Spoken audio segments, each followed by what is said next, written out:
উফ থামো, এরকম ভাবে দিচ্ছ কেন? আস্তে আস্তে দাও সবাই।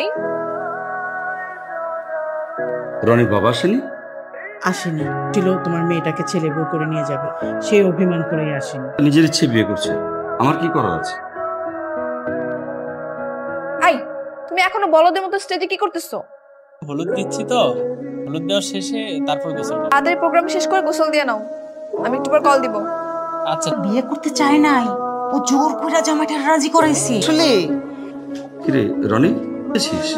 না তো কোথায় কোথায় ঘুরছিস বাবা? জানো হলুদ দে। আর কে কে আছেন আমাকে হলুদ লাগাবেন? তাতে শেষ করে দেন।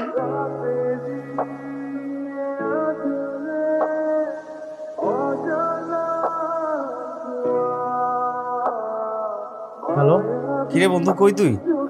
কাজিনের বিয়েতে। তোকে এত করে থাকতে বললাম, তুই তো চলে গেলি। ছোট্টবেলার ক্রাশ কাজিন, দেখিস আমার বিয়েতে কিন্তু কান্নাকাটি করিস। কান্নাকাটি করে এবার কি লাভ? দেখার মতো তো কেউ নেই। বরযাত্রী এখনো আসেনি, আসলে বিয়েটা হয়েছে বলে লাভ নেই রে। ওর পছন্দের ছেলের সাথে ওর বিয়েটা হচ্ছে। তাইলে আর কি করা, বাপ্পারাজের মতো দাওয়াত খা। বরের গাড়িতে কে কে যাচ্ছে? ভাইয়া আর হচ্ছে অন্তর ভাইয়া।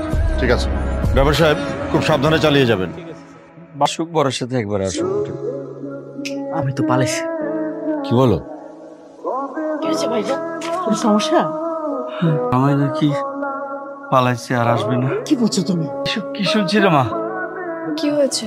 দিদি নাকি পালাইছে, মানে? কি আসার জন্য রওনা হয়েছিল, কিন্তু এদিকে না আসে নাকি অন্য কোথাও চলে গেছে। মনে হয় ওরা আর আসবেই না। এরকমই কিছু একটা হবে। ছেলে যে পালাবে ওর করে কি বিয়ে শাদী হয়? এখন মেয়েটার কি হবে? কি আর হবে, পালায়ে গেছে, মেয়ের কপাল পড়ছে। এখন আর কিছু করার নাই। এত মানুষ দাওয়াত দিয়েছি, এত মানুষকে কি আমি বলতে পারিস?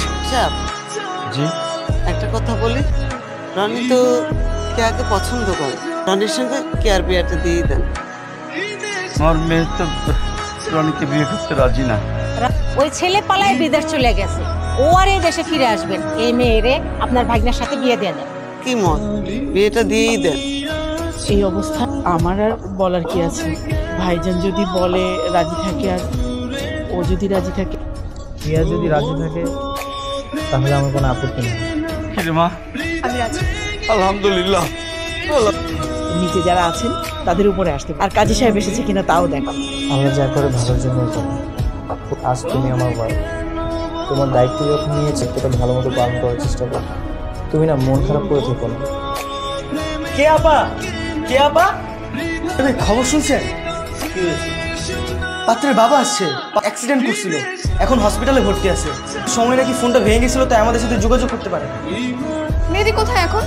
জসিমউদ্দিন হসপিটালে ভর্তি আছে। কোথায় যাচ্ছ? আমার মেহেদির কাছে। তুমি এখন আমার ওয়াইফ, তুমি ওই ছেলের কাছে হুট করে চলে যেতে পারো না। হয় না মানে? তুমি কি পাগল? হ্যাঁ, তোর সাথে আমার বিয়ে হওয়ার কথা ছিল, সে এখন অ্যাক্সিডেন্ট করে হসপিটালে। তোমার সাথে বাসর করবো? আশা করবে কিনা সেটা পরের কথা, কোথাও যেতে পারবে না। তুমি কি চাও? হ্যাঁ, আমি তোমার সাথে এখন বসে সংসার করি? বিয়েটা কোনো ছেলে খেলা না, ইংরেজি মেনে আমাদের বিয়েটা হয়েছে। তুমি আমাকে কবুল করেছো, আর তুমি অস্বীকার করতে পারবে? হ্যাঁ পারবো। আর তোমাকে আমি এখনো স্বামীর কোনো অধিকার দিই। যতক্ষণ না পর্যন্ত আমি তোমাকে কোনো অধিকার দিব, আমার উপর কোনো অধিকার খাটানোর চেষ্টা করবা না। কে ধরো? এই ছাড়ো। কিভাবে অ্যাক্সিডেন্ট হলো আঙ্কেল? ও এখন কেমন আছে? আমি কিছুই জানি না। পেশেন্টের অবস্থা খুবই সিরিয়াস, মানে মাথার মধ্যে প্রচন্ড আঘাত পেয়েছে। ওর ছেলের সুস্থ হতে কতদিন সময় লাগবে? তারপর না হয় বলতে পারবো আমরা। পেশেন্টের সাথে একজন থাকে, বাকিটা আল্লাহ ভরসা। তুমি বাসায় চলে যাও, মেয়েদের কি হচ্ছে আমি তোমাকে পরে। তুই ওকে একটু বোঝা, একটু সময় দে। ভাগ্যকে তো মেনে নিতে হবে, ভাগ্যে যা আছে তাই। চা ঠান্ডা হয়ে যাচ্ছে, দিয়ে তোরটাও নিয়ে যা। চা এনেছি। তুমি ভাগ্যকে মেনে নাও, যদি পালিয়ে যেত, ও যদি অ্যাক্সিডেন্টে মারা যেত, কি হতো, তাই না?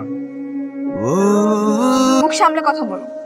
মেহেদিকে নিয়ে আর একটা উল্টাপাল্টা কথা বলবা, সঙ্গে কখনো সংসারই করবো। আচ্ছা তুমি তাহলে রেস্ট করো। হ্যাঁ, আমি আসি আজকে। আঙ্কেল আসসালামু আলাইকুম। এখনো বলছি আমি তোমাকে ডিভোর্স দিচ্ছি। ডিভোর্স তোমাকে দিতেই হবে, তোমার আমাকে ডিভোর্স দিতেই হবে, আর এটাই ফাইনাল। কেউ আটকাতে পারবে না। তোমাকে ভালোবাসি, তোমাকে বিয়ে করবো। আমার জন্য অপেক্ষা করতে, অন্য কাউকে বিয়ে করতে পারতে না। ভালোবাসার ভিতরে খাচ্ছিল। প্লিজ বিষয়টা ভেবে দেখো। একটা বিবাহিত মেয়েকে তো আমরা বাড়ির বউ করে আনতে পারি না। ফ্যামিলি মেনে নেক বা না নেক তাতে কিচ্ছু যায় আসে না। আমি তোকে ভালোবাসি, তোকেই বিয়ে করবো। আচ্ছা ঠিক আছে, হাতে তো ফুসকে পড়ে যাবে। আমি তোমার জন্য বরফ আনতেছি। তোমাকে এইসব আদিক্ষেতা দেখাতে কে বলেছে? হ্যাঁ, এতেই মন চাইলো, এই জন্যই তোমার জন্য কফি বানিয়ে নিয়ে এসেছি। আমার সাথে না সব ভালোবাসা দেখাইতে আসবে, শুধুমাত্র তোমার কাজিন। ওকে, তোমার জন্য পানি নিয়ে আসি, পানি দাও, একটু ভালো লাগবে।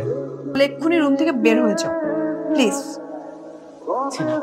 কখন আবার ওই ছেলেটার হাত ধরে পালিয়ে যায়, তার থেকে একটা কাজ কর, ওকে ডিভোর্স দিয়ে দে। সুন্দর মেয়ে, অনেক ভালো ঘরের মেয়ে বিয়ে দিয়ে দেবে। খাবো না, লাইট অফ করে শুয়ে পড়ো। খেয়ে নাও। বা আদিক্ষেতার ভালোবাসা দেখাতে আসবে না। এটা ভালোবাসা আমার দায়িত্ব। খাবারটা রেখে গেলাম, খেয়ে নিও।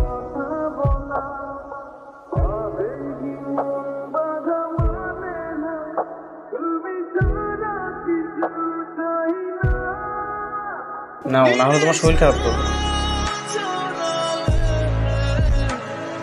মনে করো এখন আমরা ছোটবেলায় আছি। ছোটবেলায় একবার তোমারও হাত ভেঙে গিয়েছিল। হ্যাঁ মনে আছে। তারপর তো তুমি চুপি চুপি এসে আমাকে খাইয়ে দিতে।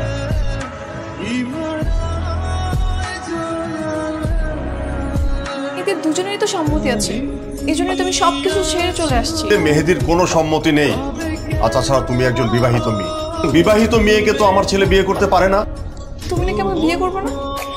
আমি তো সবকিছু ছেড়ে চলে আসছি তোমার জন্য। মেহেদির কিচ্ছু বলার নেই, আমি যেটা বলেছি সেটাই হবে। আপনারা যদি এখন এইভাবে বলেন আমি কোথায় যাবো আঙ্কেল, একটু বোঝার চেষ্টা করেন। এখানে কোনো লাভ হবে না, আমি যা বলার বলে দিয়েছি। প্লিজ আমাকে তাড়িয়ে দিবেন না আঙ্কেল, আমি কই যাব বলেন। আমি এরকম করবেন না। এই মেয়ে, এই পা ছাড়ো। তুমি ডিভোর্সি একটা মেয়ে, তুমি কি করে ভাবলে ডিভোর্সি মেয়ের সাথে আমার ছেলেকে বিয়ে দেবো? কেন করছো আমার সাথে? আমি আসলে পারবো না।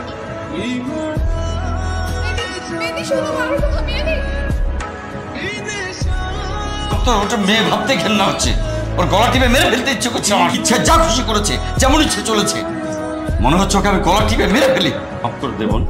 হয়েছে, আর মাপ চাইতে হবে না। তুমি আমাকে কি বলতে চাও? এই নাও, সাইন করে দিয়েছি।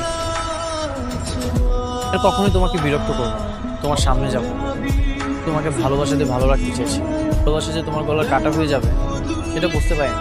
আসলে একতরফা ভালোবাসা গেলেও ভালো থাকা যায়। সত্যি সাইন করে দিয়েছো? হ্যাঁ সত্যি। কেন তুমি সাইন করো? আমি আসলে ভুল মানুষকে ভালোবেসে ফেলেছি, চাই তোমার সঙ্গে থাকতে। কিন্তু আমি চাই না থাকতে। আমি এমন একজনকে চেয়েছিলাম যে আমার মতো করে আমাকে ভালোবাসবে। তোমার ভালোবাসার মানুষ তোমাকে তাড়িয়ে দিয়েছে, অপশনে থাকতে চাই না। ভালো থাকো।